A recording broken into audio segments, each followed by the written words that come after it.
Considerado um dos mais originais pensadores contemporâneos nessa área, Amit Goswami também já causou polêmica nos meios acadêmicos e até foi alvo de críticas por suas ideias de estabelecer uma ponte entre a ciência e a espiritualidade.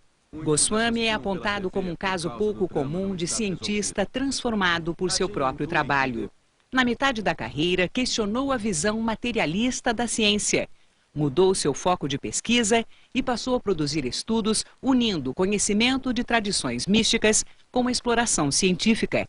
Em suas teorias, Goswami procura demonstrar que o universo é matematicamente inconsistente sem a existência de um conjunto superior, no caso, Deus. E considera que com o desenvolvimento dos estudos nesta área, Deus será cada vez mais objeto de ciência e não mais de religião. Aposentado como professor de física da Universidade de Oregon desde 2003, Amit Goswami dedica-se atualmente a fazer palestras pelo mundo e também dá aulas sobre ciência e vida espiritual em entidades e institutos dedicados a estudos religiosos e filosóficos nos Estados Unidos, Portugal e também no Brasil. Para entrevistar o físico indiano Amit Goswami, nós convidamos o jornalista Ulisses Capozoli, que é o editor da Scientific American. Maurício Tufani, jornalista e assessor de comunicação da Unesp, a Universidade Estadual Paulista. E é também jornalista Mirna Grichis, jornalista e colaboradora da revista Época Negócio. Laís Wöllner, doutora em Física Quântica, professora de Tai Chi Chuan e crítica de arte. Oswaldo Pessoa Júnior, professor de Filosofia da Ciência da Universidade de São Paulo. E a jornalista Mônica Teixeira, diretora de redação do Inovação da Unicamp, Universidade de Campinas, e assessora do Núcleo de Educação da Fundação Padre Anchieta. Temos também a participação do cartunista Paulo Caruso, registrando em seus desenhos os momentos e flagrantes do programa Roda Viva. O Roda Viva é retransmitido e transmitido em todo o país, numa rede nacional de TV, e como o programa de hoje está sendo gravado, não podemos contar com a participação dos telespectadores como acontece aqui normalmente. Mas você pode sempre mandar sua crítica, sugestão ou comentário através da internet. É só você entrar no nosso site, que é o tvcultura.com.br/Roda Viva e mandar aí o seu e-mail. Professor Amit Goswami, thank you for coming Roda Viva. It is very good to be here. A minha primeira pergunta, professor Amit, o que é a morte? What is death? Death is the cessation of consciousness, collapsing quantum possibilities into actual events of experience. That is the technical definition of death. So this is interesting because in quantum physics, all objects are possibilities. So in fact, moment to moment, including our body and brain, moment to moment, we collapse these possibilities into the actual events that we experience as our body, as our brain. When we lose that capacity of converting the possibilities into actual events, we die. But notice what is happening. The possibilities go on. Of course, some of these possibilities are material possibilities. Those possibilities will disintegrate in the sense that the structure will gradually disappear, the memory will gradually disappear, bodies disintegrate. But beside the material, we also have subtle components, such as our mind, such as the vital, such as the even beyond the mind and the vital supramental archetypes that we also are. Those bodies are subtle. They don't have any structure. They can continue beyond our death. That's the concept of survival after death. Posso fazer uma primeira questão? Ulisses Capozoli. Professor, o senhor faz uma interação muito bonita, e eu quero confessar a minha simpatia por ela, entre o monismo idealista e o realismo materialista. De qualquer forma, a revolução científica do século XVII está por trás do realismo materialista. Ela produz telefones, produz carros, produz automóveis, produz a televisão. É muito difícil a gente sensibilizar as pessoas para uma outra perspectiva, essa, por exemplo, do monismo idealista. Quem são, na opinião do senhor, os interlocutores capazes de receber esse novo paradigma e ajudá-lo a ampliar? São pesquisadores científicos, intelectuais? Que tipo de gente é mais sensível a essa outra abordagem? Well, this is a good question. My feeling and my experience is actually scientists, the hard scientists, have more difficulty with consciousness, and the idea that consciousness is the ground of being is a better answer to some of the problems that materialism cannot address. Then scientists are more difficult to understand this than ordinary people. So actually people from all walks of life, business people, engineers actually, medical doctors, psychologists, they have a better time, easier time than physicists and chemists and biologists, the hard scientists. This is to be expected because as Richard Feynman once said, the great physicist, once said that scientists must put themselves into the straitjacket of materialism. Otherwise, we cannot do science. This concept is very deep in the hard scientists. Of course, as soon as you deal with quantum measurement and how quantum possibilities become actual events of experience, you've got to posit consciousness. There's just no way out. This is the only paradox-free explanation, interpretation of quantum physics that can be given. So we accept monistic idealism, but at the same time we find that in its own domain, materialist philosophy and its consequences are all okay. Nothing is negated.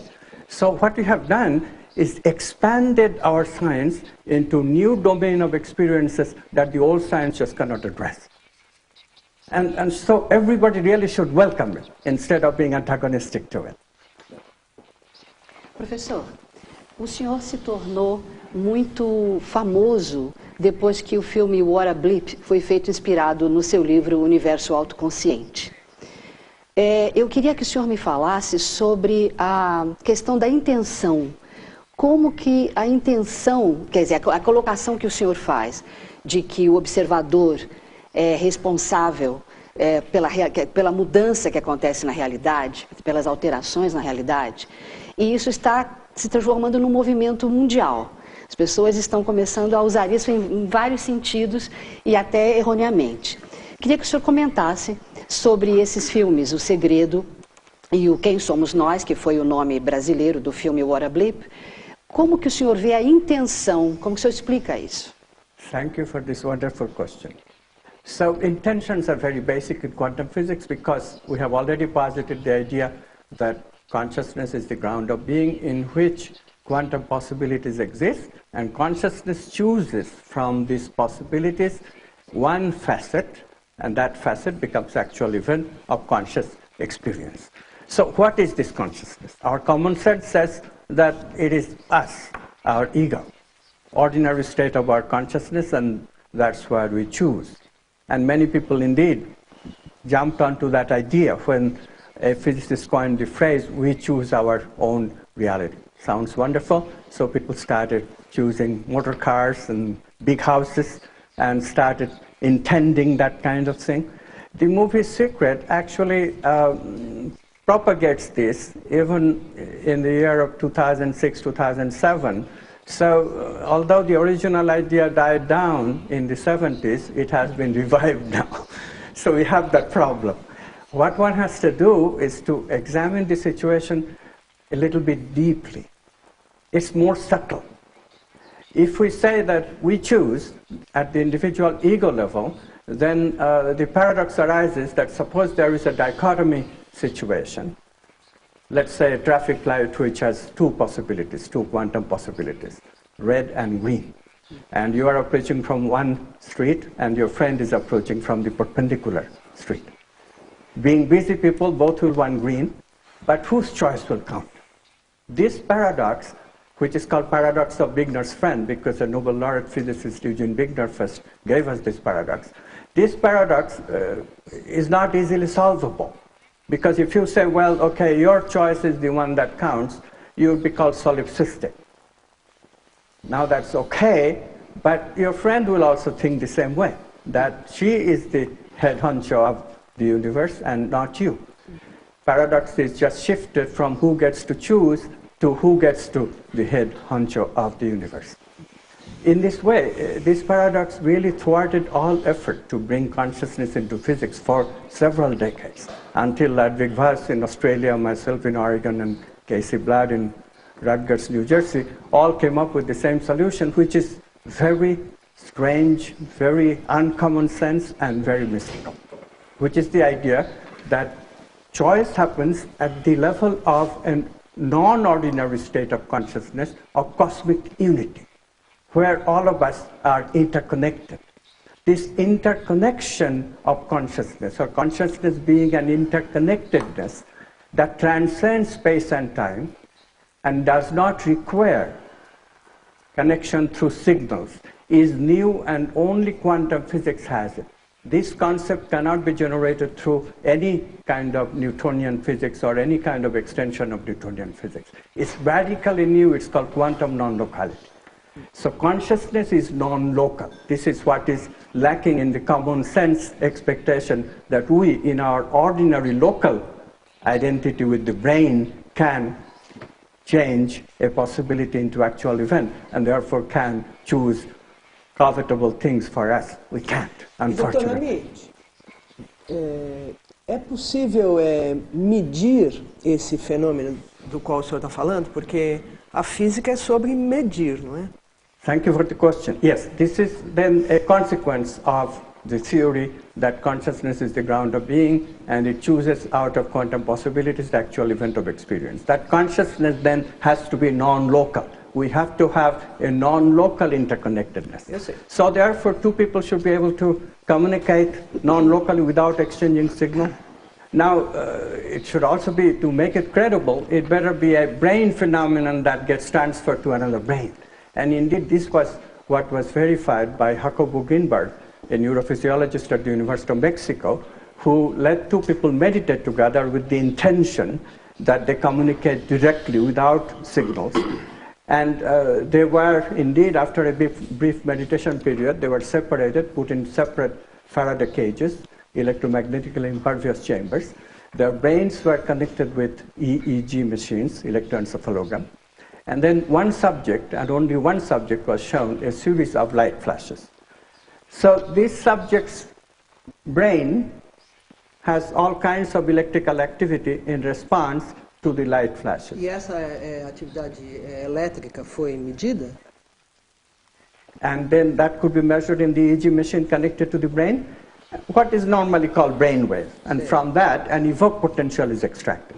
What is amazing and defies any kind of local common sense explanation is that the other subject, who does not see any light flashes, other subject's EEG connected to the other subject's brain also shows a potential which is virtually the same in intensity, in strength, and even the phase overlap is fully 71% in one particular case, 75% in another case, 67% in another case. In other words, it's substantial always. So what is then the consequence, the conclusion of the experiment is that the electrical activity from a brain is being transferred to another brain without any electrical connection or contact. E há outras medidas desse fenômeno? Há outros cientistas trabalhando nisso, Dr. Amit? So after Jacobo Greenberg did this at the University of Mexico in 1993-94, Peter Fenwick verified the same thing with slightly different arrangement in his laboratory in London. And then, since then, two other experiments. One was by Wackerman. I don't know the details of this experiment, but another one by Liana Standish and her group at Bastyr University in Seattle verified the same thing. So now 4 independent experiments have shown that, yes, brain-to-brain information transfer without any electromagnetic connection is possible, is measured, and therefore non-locality of consciousness, because only way you can explain this is there is a non-local connection. Connection through what? Obviously, it has to be consciousness, because only consciousness can choose out of brain possibilities the actual event in the second observer's brain, which is similar to the first observer's experience. Em relação, eu só queria... Eu tenho encontrado, eu imagino que essas ideias estejam enfrentando uma certa dificuldade com relação ao conservadorismo de grande parte da comunidade científica. Eu acho muito importante que haja debates sobre diferentes concepções da ciência, mas não me parece que esteja havendo um debate efetivo sobre esse tipo de ideias. Eu, por exemplo, fiz um levantamento sobre seus trabalhos no Web of Science, que é um banco de dados do Instituto para a Informação Científica, sediado em Filadélfia, nos Estados Unidos. Ele aponta 21 trabalhos indexados, publicados pelo senhor. Até 1986, janeiro de 86, o senhor teve uma atuação científica assim, bem tradicional, assim, bem convencional, e de lá para cá o senhor publicou 9 artigos sobre esses temas, 12 artigos, perdão, 9. E esses 9 artigos, eles tiveram apenas 46 citações em todo o mundo, muitas deles citações do senhor próprio e de pessoas que são ligadas ao senhor. Quer dizer, enfim, não se trata de um assunto com repercussão na comunidade científica. A gente não vê um debate. E me parece que, lendo seus livros, que os pontos que seriam polêmicos não são devidamente assim explorados em seus livros.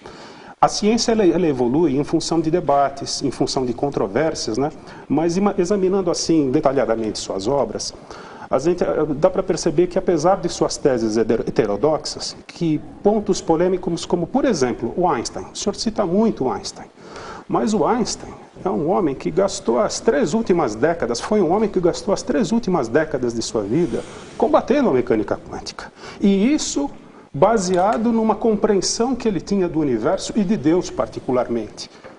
E esse é um ponto que o senhor não explora muito, assim como tantos outros. Isso não incomoda o senhor, o fato de não haver esse devido confronto de ideias na sua obra? I appreciate the question. Unfortunately, confrontation is not the style that is recommended by the worldview that I have, and the worldview that explains quantum physics, and that now seems to explain many unexplained phenomena that cannot even be addressed with the materialist worldview. This is a very friendly approach. It's a very inclusive approach.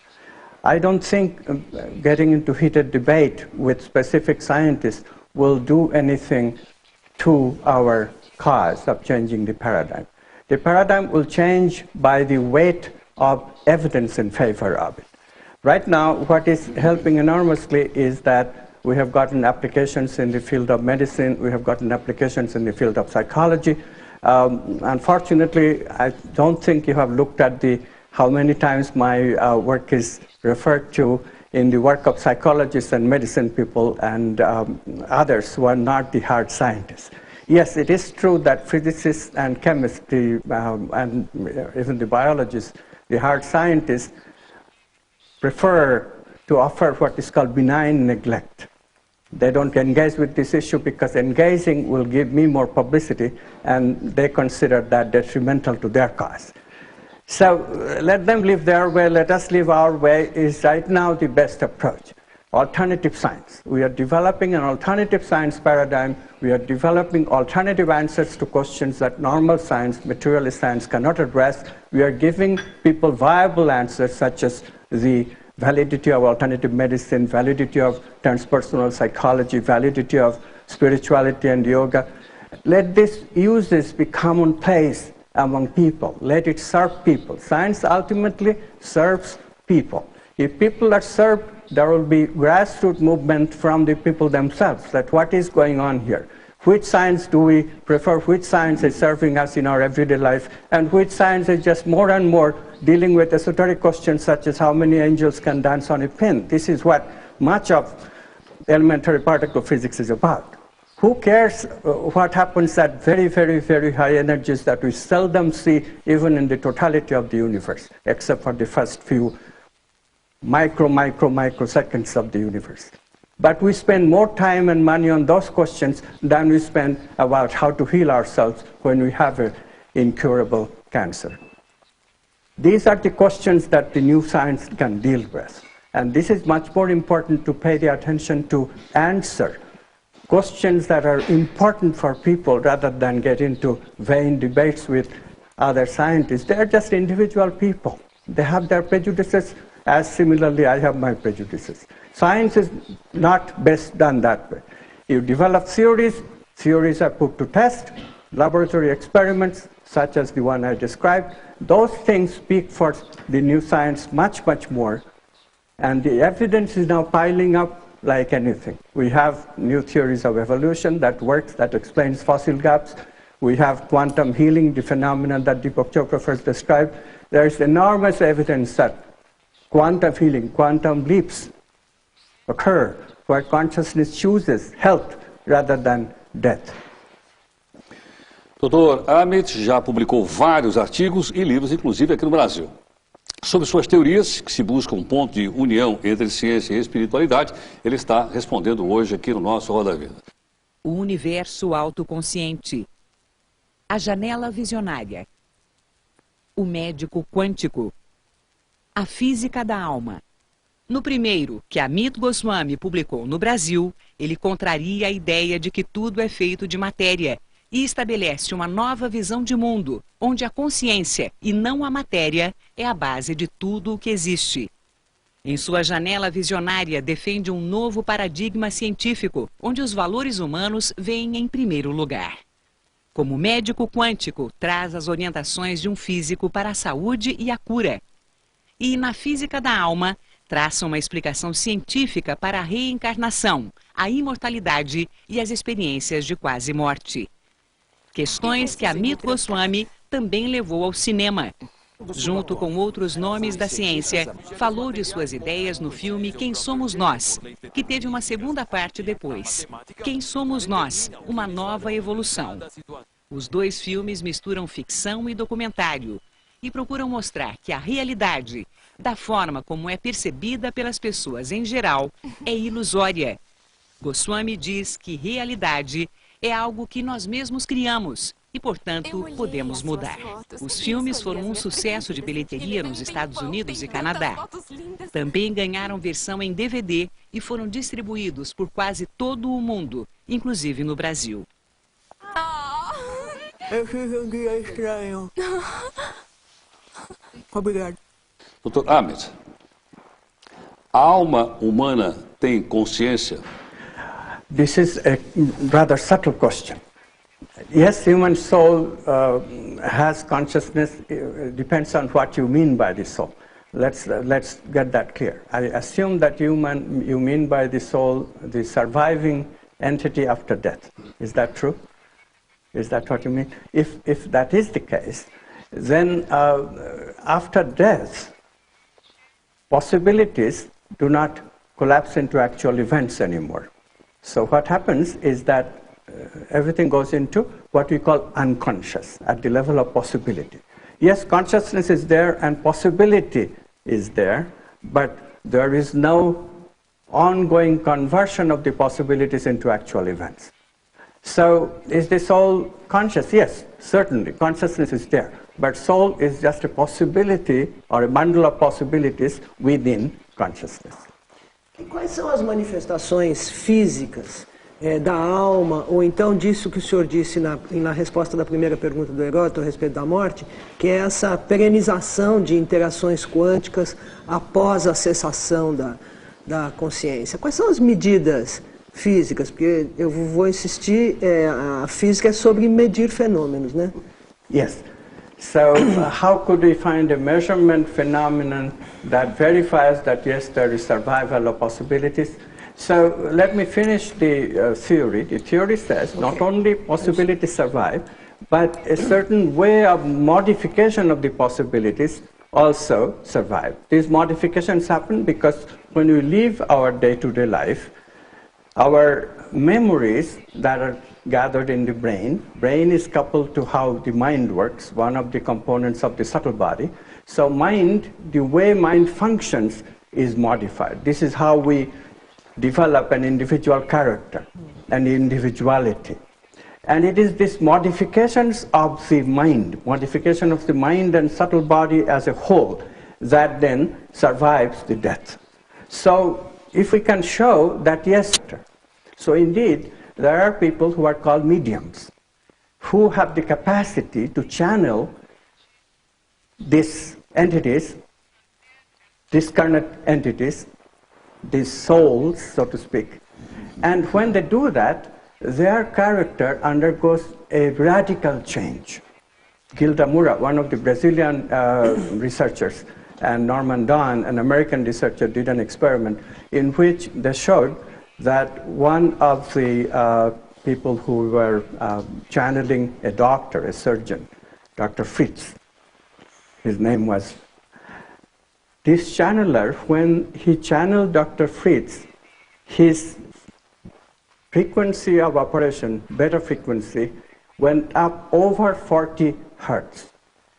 That kind of frequency is used only by people of extreme degree of concentration, such as a neurosurgeon, maybe a quantum physicist, scientists in general, but definitely not by a lay person like this channeler was. And indeed, they measured and measured and measured. This channeler normally never operated at that kind of high frequency beta.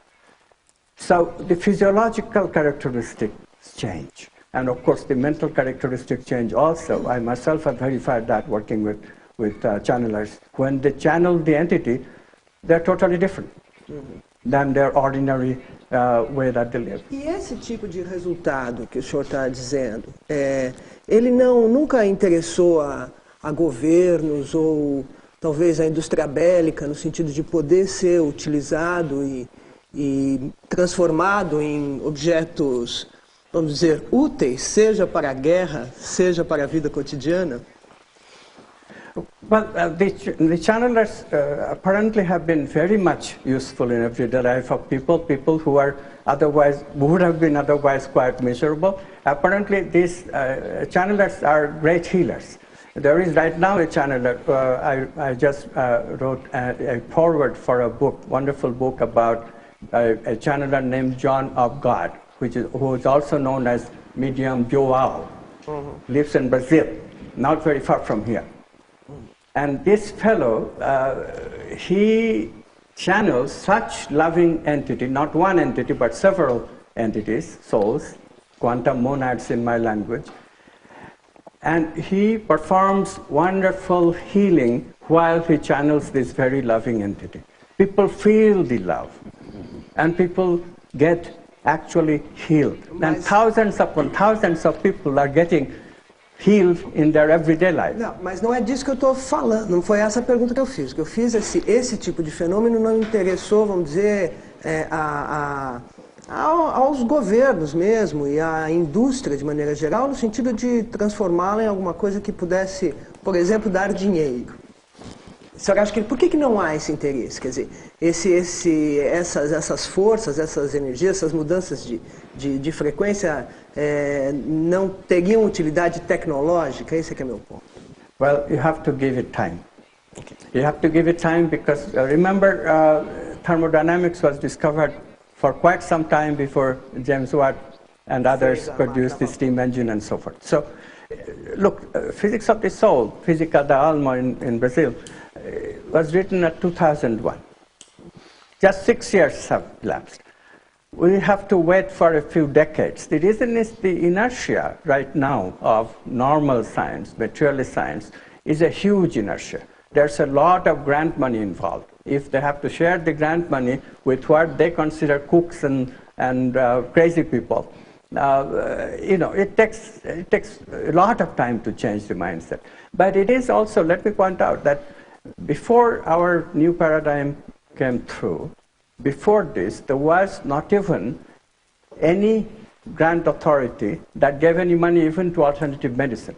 But now in America, the traditional government, federal government level, have a separate funding agency for alternative medicine. So we are making breakthroughs. It's not true that we have not made any breakthrough.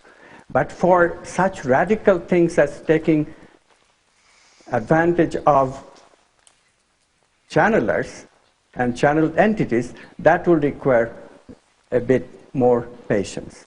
People are, by the way, already using paranormal. Now, for example, people who want to search treasure under the sea, there are many, many such treasure incidents from the olden days, and they don't know where it is. The ocean is very vast. So they ask clairvoyants, psychic people to look for these treasures. And the success rate is enormous. Another example is dowsers. Dowsing works on alternative science principle. There is no material explanation. It works on the principle that we are sensitive to the vital energy that is with the water. People use dowsers routinely. Anybody who is making a big house and big investment and has to have water on the property, and where to dig. So they get a dowser, and dowser finds the place where to dig. And the success rate is enormous. So these are some of the applications that is already taking place. Doutor Amit, o professor Oswaldo tem também uma pergunta ao senhor. Por favor, Oswaldo. Professor Goswami, a sua teoria da consciência quântica é uma teoria filosófica, não exatamente científica. Ela se baseia na teoria quântica, mas a teoria quântica não tem as consequências que a sua teoria tem. Você afirma que é possível uma pessoa, com a sua vontade, fazer com que um experimento quântico tenha um resultado tendendo para um lado. Mas isso não é consequência da teoria quântica, né? Na teoria quântica você pode escolher o observável que você quer medir, mas não influenciar o resultado da medição. Mas a sua teoria afirma que isso é possível. Então, a sua teoria não é uma consequência da teoria quântica. Ela afirma algo a mais. Certo? Você concorda com isso? You have to be a little bit more subtle. What you said is not quite right. First of all theories, if they are not mathematical, cannot be denied that they are theories. Philosophy is also theory. For example, in biology and psychology, there is no mathematical theory. Darwin's theory is not a mathematical theory. So do we say that Darwin's theory is not a theory of science? We don't. So just because my theory is not mathematical, don't say that it is philosophy. It is also theory. Why is it theory? The difference between theory and philosophy, sorry I'm giving you a short lesson, but the difference of theory and philosophy should be very clear. A philosophical idea need not have any experimentally verifiable consequence. A theoretical idea of science, on the other hand, must have an experimentally verifiable consequence. It must be able to guide future research. My work passes this test in flying colors. There is a prediction. I already have told you that the prediction has verified by 4 different independent experiments, and it has guided the work of transpersonal psychologists, work of alternative healing, work on evolution, not only mine, but other people too. So it is already guiding research in science, for which this idea of individual choice is meaningful. It is true what you say about physics and chemistry. When you work with many, many particles and many, many events, all we need is probabilities, and quantum mathematics calculate those probabilities very well. One does not have to address the quantum measurement in a single measurement. That issue does not even arise for ordinary experiments that verify quantum physics in the laboratory. So as far as physics and chemistry is concerned, there is hardly any application of these ideas. But for biological systems, for living systems, we are forced to think of single objects and single events. It is for these situations, a single object, a patient who has to heal himself or herself by intention, single object and single event. There you have no way that you can apply probabilistic quantum physics. You don't have a million patients with million events to look at. You have one single patient with a single intention and a single event. Will she be healed or not? In these cases, only this approach that I am taking is applicable. And this approach is passing the test, because we now have many cases of quantum healing that a person can intend herself or himself to help if intention is made in the proper spirit. In other words, if the intention resonates with the intention of that cosmic consciousness which makes the choice, then individual intentions are rewarded. Laís, por favor. Por favor. Eu acho que é difícil, até para os mais céticos, né, negarem um certo paralelismo entre as interpretações que se pode fazer da teoria quântica e o que dizem as tradições espirituais, particularmente as do Oriente, né, como o budismo, o Vedanta, o taoísmo. Né. Do taoísmo, o Niels Bohr tomou emprestado para gravar em seu brasão o símbolo yin yang do Tai Chi. Com a inscrição em latim, os opostos são complementares. Isso para representar o princípio básico da física quântica, que é o princípio da complementaridade da autoria do Bohr. Né? Agora, o curioso nesse símbolo é que ele é bem mais complexo do que ele aparenta na sua simplicidade, né? E considerando os seus níveis de significação, os seus elementos, ele vai fundo ao princípio da complementaridade, né? E apresenta as características de complementaridade que, surpreendentemente, são muito próximas da interpretação idealista da teoria quântica pelo Amit Goswami. Não sei se já se deu conta disso. E, entre outros detalhes, ele simboliza com um ponto branco yang, né, no preto yin e vice-versa, uma dinâmica cíclica, autorreferente, que leva à unidade por um agente oculto, transcendente, que é o Tao, né, que contém o manifesto, o não manifesto, e é ainda agente causal, que realmente corresponde à lógica da hierarquia entrelaçada, né? E o nível inviolado da consciência una, não local, na linguagem da interpretação quântica de Goswami. Eu me pergunto se já deu conta disso, se tomou conhecimento do significado desse símbolo até as suas últimas consequências, e se o Bohr teria vislumbrado essa interpretação idealista, uma vez que ele esteve na China em 1937, depois de terminado todo o seu trabalho, né, e ficou muito impressionado com a complementaridade yin-yang. E, voltando, ele passou a estudar, né, a se interessar muito pela cultura oriental.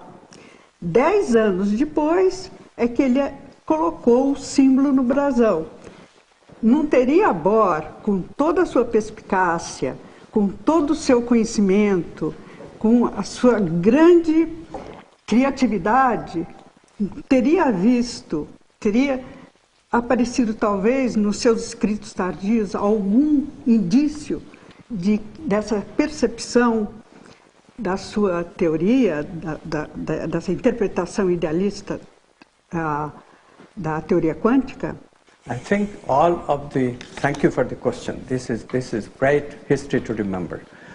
I think all of the quantum physicists of that era, the major one, were definitely Werner Heisenberg, Erwin Schrödinger, Einstein himself, whom we have already mentioned. It is not widely known that Einstein himself discovered quantum non-locality, the idea that quantum physics contains this peculiar concept of non-locality, which is why he couldn't accept it, because it seems to go against the grain of relativity theory. Only now we can see that it bypasses relativity, because what it is saying is that signal-less communication should occur outside of space and time. But in Einstein's time, we couldn't conceive of the universe having a component that is outside of space and time. But Heisenberg already talked about the domain of potentia, which is outside of space and time.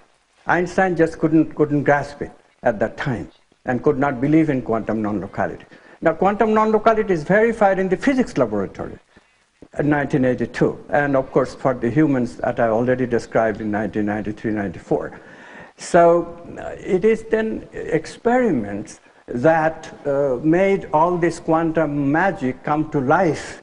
Before that, it would have been very difficult for these people, although they suspected that philosophy of physics is due for a very great paradigm shift. They all suspected it. Schrödinger even declared, I am this whole world, cosmic consciousness, but not in connection with his work. What is his work? His work bogged down to the paradox of Schrödinger's cat, which he never could himself solve. Only von Neumann recognized that, yes, consciousness is the solution, but he could not rise above a dualistic theory of consciousness. He was not radical enough to recognize that consciousness is the ground of being. Eugene Wigner, another Nobel laureate, suspected the same thing, that consciousness is important, but again could not be radical enough, could not go far enough, which is to recognize that consciousness is cosmic, not individual. So he raised the paradox, also got bogged down in his own paradox, could not solve it. But you see the struggle these people are going through. They are the people who recognize that a radical shift of philosophy, a radical shift of the way of doing science is coming. The people who picked up their attitude are people like John Bell, people like Alan Aspect, who verified quantum non-locality, and people like myself, Andy Stapp, Fred Alan Wolf, who are actually involved. Ludwig Vass, I have already mentioned. Casey Blatt, I have already mentioned. And these are the people who picked up that same spirit. But thank you for reminding us that the originators of quantum physics knew the radical nature of quantum physics. Nós temos aqui a pergunta do professor titular do Departamento de Teologia e Ciências da região da PUC de São Paulo, que é o professor Mário Sérgio Cortella. Ele tem aqui uma questão. Vamos ver a questão. Em março de 2001, eu tive a chance de perguntar ao senhor o entrecruzamento de duas grandes indagações, a possibilidade de viagem no tempo e a origem do universo. E naquele momento se falava da possibilidade de, não sendo o tempo linear, um recuo na nossa trajetória. Hoje eu gostaria de completar essa questão com uma curiosidade. Na hipótese, não sendo o tempo linear, de nós voltarmos no tempo, seja uma pessoa, seja um artefato humano, e que nós recuemos até o momento originário do universo, o Big Bang ou outra explicação, o que é que o senhor supõe que nós vamos lá encontrar?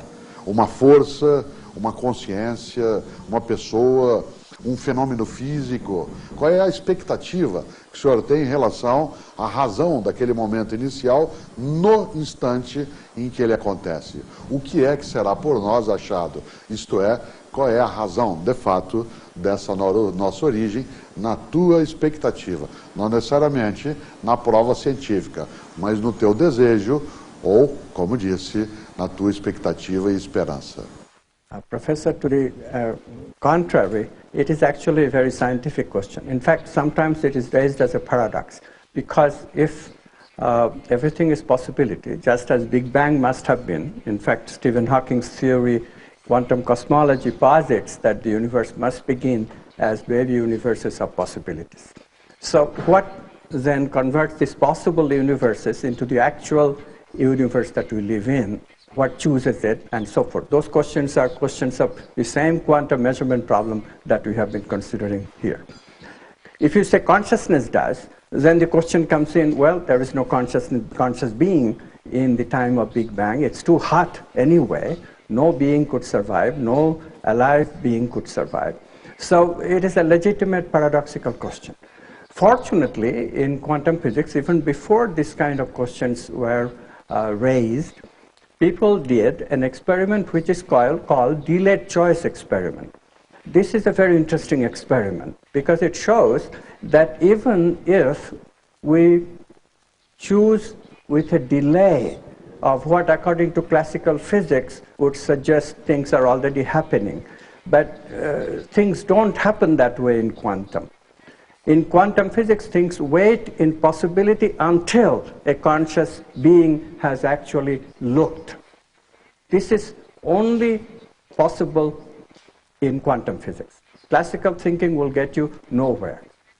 So what happens then, the construction is that the universe waits in possibility, along with Big Bang, creation of galaxies, creation of stars, the planets, and enough solidification of the planet, creation of the atmosphere. All of that waits in possibility until the first living creature, that one cell That happened something like 4 billion years ago on Earth, or other planets too, it's quite possible.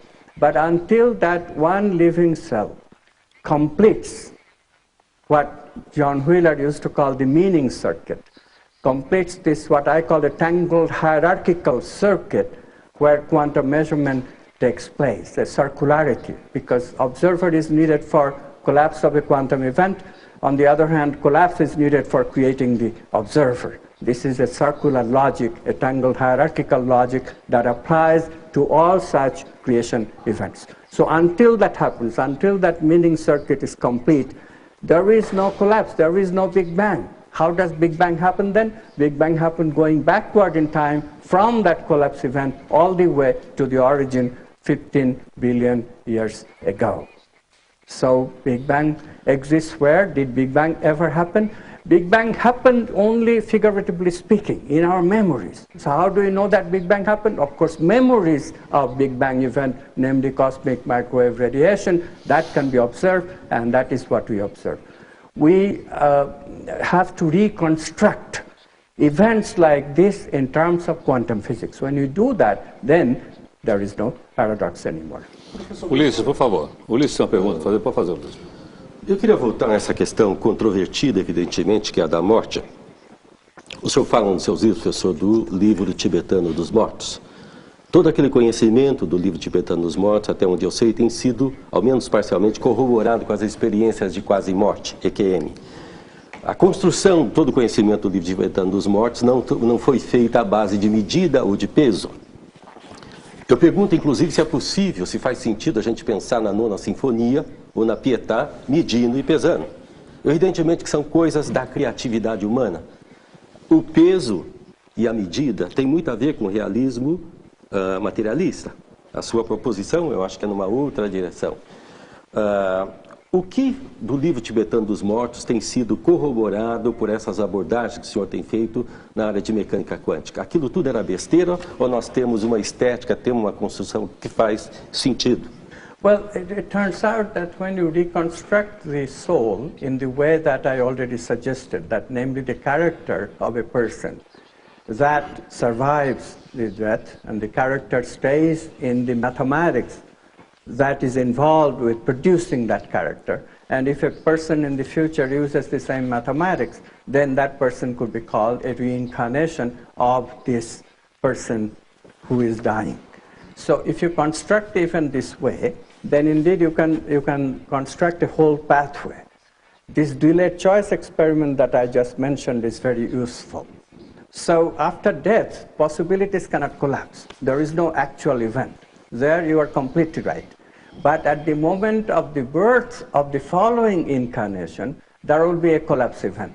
In that collapse event, the entire pathway of events that Tibetan Book of the Dead describes, that entire pathway of events will take place. Did they actually take place? We cannot say, because only memories of that, just as the Big Bang only shows in its memories, we never really can ever verify Big Bang. Only memories will show. Similarly, just memories will stay. Memories will stay where? In the newborn baby's memory. So can we ever retrieve it? It turns out that psychologists, very powerful psychologists like Stan Grof, they have devised methods. Stan Grof's method is called holotropic breathing, a very intense way of breathing that takes people in altered states of consciousness in which they can regress. They can regress even to the birth canal. It's amazing. And in that regress state, they are told to make statements, and they make statements as they remember them. And in these statements, indeed, people remember what might have happened during that journey across death towards another life. And they say things like, I chose my parents, I chose my sex, I chose what I'm going to do with this life. So that suggests that indeed it's verifiable. If what happens during that sojourn through outside of space and time is not completely unverifiable, although we have to be very patient, work with many, many subjects and many, many events to construct the specific answers to Tibetan Book of the Dead. Okay. O senhor acha que o fato do senhor ter nascido na Índia, com toda essa profunda e ampla tradição da Índia facilita um pouco a exploração desse território todo que o senhor trabalha, em comparação a nós, por exemplo, que não temos essa base filosófica? I wish I could say that. I was too spoiled by the West. To tell you the truth, at 14 I became a complete materialist. That materialism never went away until an experience that I had while I was talking with a mystic light dawned in me that yes, consciousness is the ground of being, could be a way to extend science to arena that science has not dealt with. But before that revelation, I was quite materialist. In fact, even after that revelation, I'll tell you very frankly, in 1994, after Self-Aware Universe came out, I was on a talk show, radio talk show, and the question was asked, what happens when we die? And I was totally dumbfounded. I did not know how to answer it. I did not want to deal with question of death, and I did not want to deal with reincarnation. These things were unheard of, unbelievable in a physicist's vocabulary, in a physicist's thinking process. A series of events took place that took me into the researching of the physics of the soul. Like I had a dream. In the dream, I heard the words, Tibetan Book of the Dead is correct, it's your job to prove it. Things like that took place. And because of it, here I am, having a well-defined, well-researched subject like physics of the soul. But I was a materialist. There's no way that we can grow up in this culture and do physics, which I did with gusto for many years, without becoming a materialist. Professor Goswami, eu gostaria de retomar a questão levantada pela Mirna sobre os dois filmes, O Quem Somos Nós e O Segredo. O que me incomoda muito no argumento desses dois filmes é justamente o que os fez ser amplamente comemorados e aplaudidos pelos entusiastas de um novo tipo de estratégia de comunicação voltada para o convencimento em grande escala, que é o chamado marketing viral marketing, que consiste em trabalhar agressivamente com mensagens aglutinadoras de crenças amplamente disseminadas, deixando de lado tudo que poderia entrar em contradição com elas. E isso tem muito pouco a ver com debate, e tem muito pouco a ver também com divulgação séria, deixar, né, essas coisas de lado. E certamente os filmes devem estar dando muito lucro, né, para quem os elaborou, né, enfim, caindo em outro lado do materialismo, né? Isso não incomoda o senhor, esse vínculo, né? Well, isn't every movie made with some kind of message to give? And consider how many more movies give you the materialist message. We forget that oftentimes. To any spiritual teacher that we question, we don't realize that thousands upon thousands of people are teaching us constantly unfounded materialist beliefs. I saw in the first grade book of a school, I saw the statement, everything is made of matter. Now show me where the proof is that everything is made of matter. It has never been proven that mind is made of matter. Never has been proven that consciousness is made of matter. These are wild theories of materialist ilk. And we accept those things without even questioning. Richard Feynman in his book wrote everything is made of matter without an iota of proof. Yes, every material thing is made of matter. Every material experience is made of matter. But nobody has ever shown for mental experience or vital experience of feeling or intuition that is made of matter. So you have to be very careful here.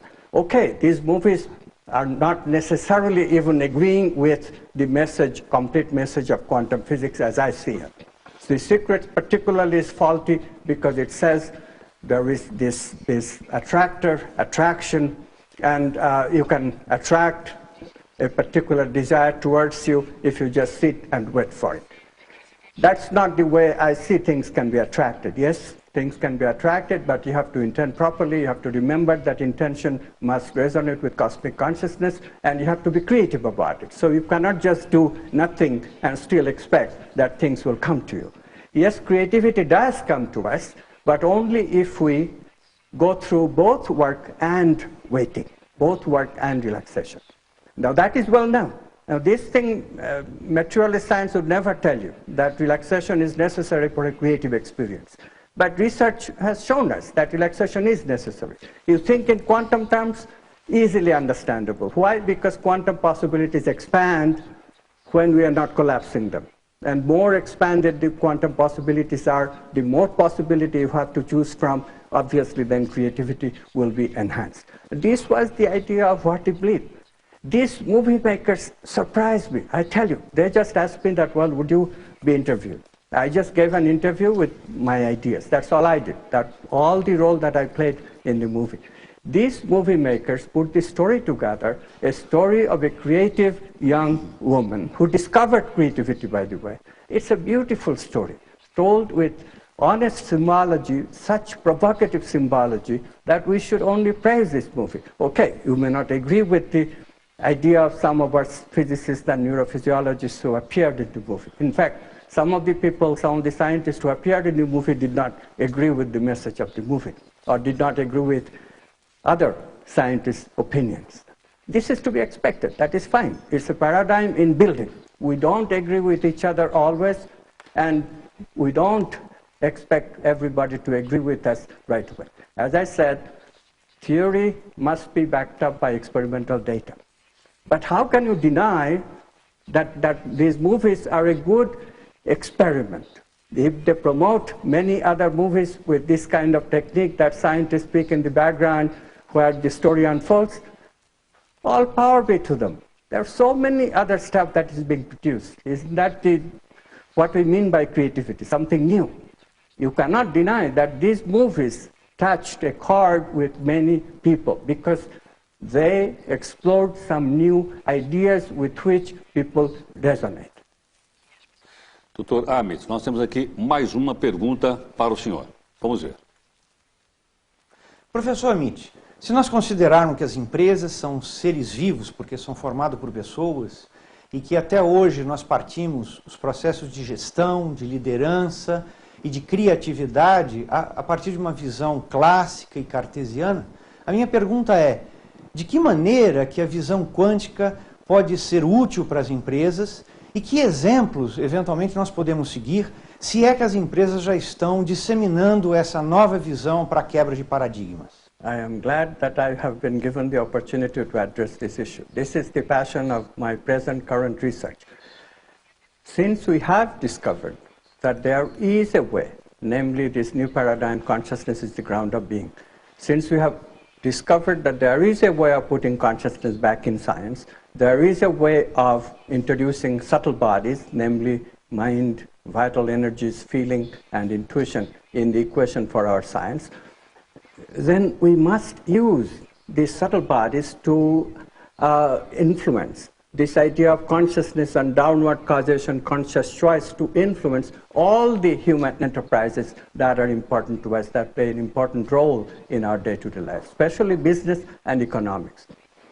As you know, economics is an extremely imperfect science. The academic economists made a very, very bad choice of making economics mathematical. It became the economics of an ideal world that is actually cannot possibly be true in the real world, where business people have their emotions, feelings, have their intuitions, and even thought is not always rational, as we know. It's influenced by emotions and intuitions. So this has not been taken into account in academic economics. So I'm proposing that we change economics. Capitalism itself is a very good idea, completely conducive to the idea of consciousness. In fact, capitalism made meaning processing available to a lot more people than it was available before capitalism came along. So capitalism is completely consistent with the evolution of consciousness. But what we have done to capitalism since then is not very consistent with the idea of meaning processing for all people, the idealist idea. Where have we gone wrong? Of course, we can also see that even Adam Smith's capitalism has some crucial flaws in it. The business cycle, the boom and bust. People cannot live with boom and bust because bust hurts people. So what is the solution to that? All the solutions we have proposed so far, to a main principal one being Keynesian economics, which puts money in people's pocket in terms of government jobs, and then consumers recover the economy, or the supply side, where you put money supply into the pockets of rich people, but demand is not affected, so inflation is not produced. These ideas have worked to some extent, no denying that, but the boom and bust cycle is still not eliminated. What I have suggested is that if we introduce the subtle bodies, if we introduce subtle bodies as a component of the economy, production and consumption, you produce subtle energies, such as vital energies, actively. Can it be produced? Yes, it can be produced. There are people, as Abraham Maslow's research showed a long time ago, who live in constant, wonderful, positive energies of love and so forth. Therefore, these people could be part of businesses. These people could be employed by government. These people could be a segment of the economy during the time of recession. This would absorb the cushion that we need for businesses to recover, because it is a fact that if people are satisfied, then their material needs are reduced. Doutor Amit, o senhor disse agora há pouco que era materialista e deixou de ser materialista. Agora o senhor acredita em Deus? A física quântica é capaz de explicar a existência de Deus? Yes, I believe in God, but you have to qualify this statement, and I must, because materialists constantly attack a populist picture of God, and it is not that picture of God that new science is supporting. The populist picture of God is as a human being, some kind of a being, may not be human, a superhuman being, an emperor-like being, who somehow makes judgment on people when they die, or things of that ilk. This is a straw God that materialist scientists always attacks. Read books such as The God Delusion by Richard Dawkins. You'll see what I mean. This is not the God of esoteric spiritual tradition. This is not the God of Buddhism. This is not the God of even Christianity. Even in Christianity, Jesus said, Kingdom of God is everywhere. He doesn't say that Kingdom of God is restricted to a throne, a God sitting in the sky with a wand, doling our judgment and downward causation. So if you forget the populist picture of God, if you really consider God as it appears, both transcendent and immanent, as it appears in esoteric tradition, we have rediscovered the meaning of the word transcendent. Transcendence means non-local. We have discovered that God is non-local consciousness. We have discovered what downward causation means. We have discovered that downward causation consists of choice from quantum possibilities. It is this God that the new science is upholding, and we have discovered that subtle bodies exist without any dualism, because subtle bodies, as the material body, all are possibilities of consciousness, and consciousness mediates the interaction of these possibilities. As it collapses from these possibilities, it experiences moment to moment. So in this way, we have developed a scientific way of talking about what the spiritual traditions talked about a long time ago in language and with the help of only intuition. This is a tremendous accomplishment. If we are not so antagonistic to each other, if materialists just sat down for a bit and saw what we are gaining, they are ready to throw out the baby with the bathwater. Yes, religions have given us a lot of evils. Right now, there are so many religious warfare that is going on in the world. I myself am definitely against this kind of abuse of religion. But one should not throw out the basic ideas because of that. One should not get so carried away with one's own emotions. If we sit down quietly and see that there is tremendous wisdom also in the religions. They have always told us, even Islam and even Christianity, the warring factions today, even they always talk about virtues, love, beauty, justice. These are the things that religions want us to live. And that part of religion is extremely important. The new science can show that indeed evolution is an evolution of consciousness, and what the religions imagine, these virtues coming to earth and people being able to live these virtues, that day is going to come as a part of evolution, and we have a role to play. And the sooner we go and fulfill that role, the better. So I'm suggesting quantum activism to people. I'm suggesting that people use the lessons of quantum physics as is being revealed in the new science and use them to transform themselves and the world around them. E, doutor Amit, quando é que o senhor começou essa sua carreira de propagandista dessas ideias? E depois de escritor, inclusive de livros de autoajuda. Como é que foi isso na sua vida? Well, it was a long time in building. I struggled with the ideas myself. The ideas didn't gel until it was quite late in my life. I was in my late 50s when finally the ideas gelled, and I wrote a book called The Self-Aware Universe. Ever since, it became a little bit easier. Ideas started coming in various circumstances, which Carl Jung would call synchronicity. I have always been guided by synchronicity. I have never gotten into any field just by my will or some other kind of motivation. Obviously, nobody who does science in the alternative science has any motivation about money. You cannot get any money doing this kind of thing. So that was never part of the motivation. But it is very strange that synchronicities always happen to pull me towards a particular subject.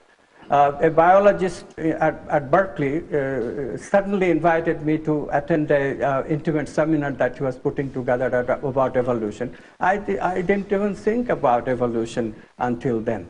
All of a sudden, he forced me to think about evolution. So that's how the work on biological evolution took place. It's like that. I already shared with you how I got into the researching the soul. The economic thing is the latest interesting thing. There's an organization called World Business Academy. I got a call from its president one day, and he said, Amit, I want you to become a fellow of this business academy. I said, Rinaldo, I don't know anything about business. I don't know anything even about economics. So why do you want me?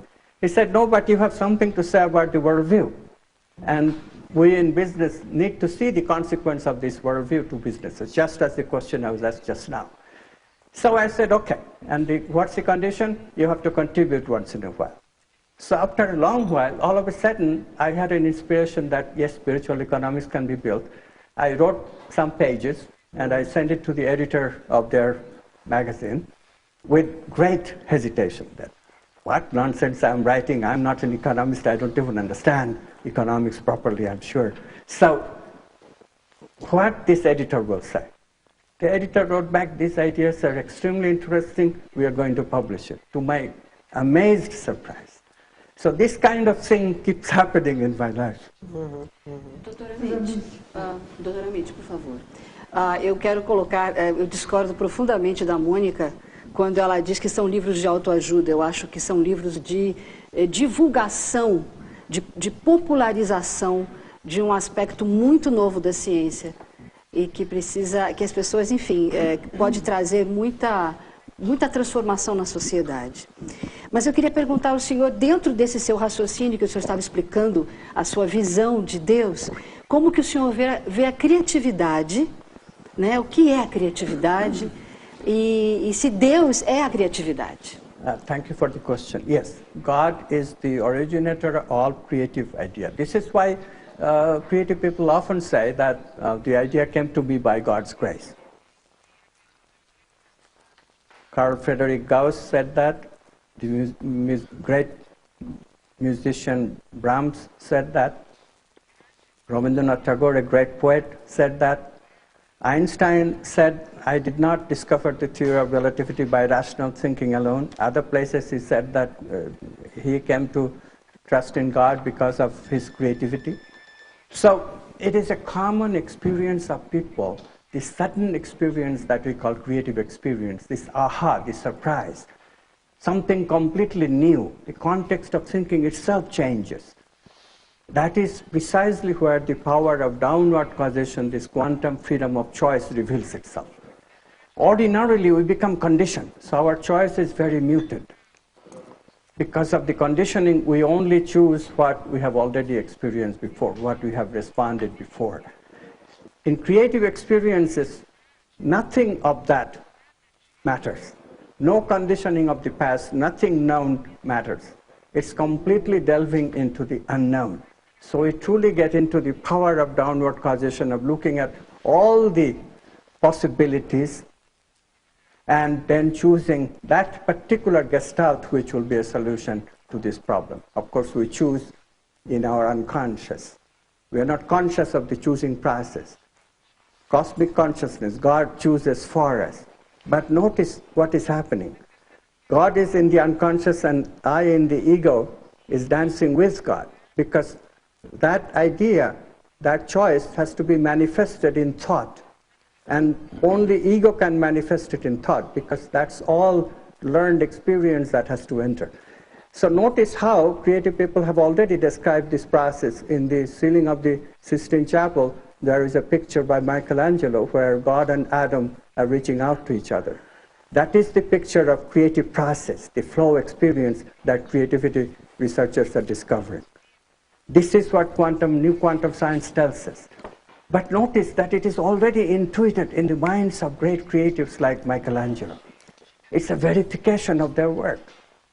So what are you waiting for? It's the wisdom, the knowledge is already there. The new science is just rediscovering and justifying, giving scientific basis for all the wisdom that already has come before my time. I don't take any credit for any of it. Nós temos que estar acabando. Metaforicamente falando, e guardadas as devidas proporções, se o Copérnico voltasse hoje para anunciar o destroçamento da Terra, o senhor acha que ele seria aceito incolumemente ou teríamos controvérsias e discussões? Well, you know what happened to Copernicus. For 100 years, nobody listened to any of Copernicus until Galileo took a great amount of risk. Of course, he suffered for it too, and did something about it. So today, unfortunately, we don't have to go through that. We are not burned at stake for giving radical ideas, and there is more people supporting radical ideas today. Just as in this room, I feel that I'm among friends. Even the questions that are being asked that sound a little bit difficult, but they're being asked in a very friendly way. So we have achieved this. This is an evolution of consciousness itself. We have evolved since Copernicus. So what I'm saying is that we don't have to wait for 100 years. Just another couple of decades, the new science will come into its full force. Right now, all we are asking is that call it alternative science, just as we are calling alternative methods of medicine, transpersonal psychology, and alternative psychology. Similarly, let an alternative biology develop. It already is given, that name has already been given by many developmental biologists who don't believe in Darwinism, who believe that development is important in Darwinism, which is what my theory also says. So let alternative science flourish. Eventually, this alternative science, because it is inclusive of the old science, will automatically, effortlessly become the paradigm of science, because experimental data will grow and overwhelm the normal science's objections to these theories. This is the way it always happens. It will happen again. Dr. Ann, thank you very much. You're very welcome. Bem, nós queremos agradecer a presença do nosso convidado de hoje. O Roda Viva está chegando aqui ao fim. A presença do físico indiano Amit Goswami, foi o nosso entrevistado de hoje, e também da nossa bancada aqui de entrevistadores. Agradecemos também a sua atenção e a colaboração, e lembrando que o Roda Viva estará de volta na próxima segunda-feira, às 10h40 da noite. Queremos desejar a você uma excelente noite, uma excelente semana e até a próxima segunda. Obrigado pela sua atenção.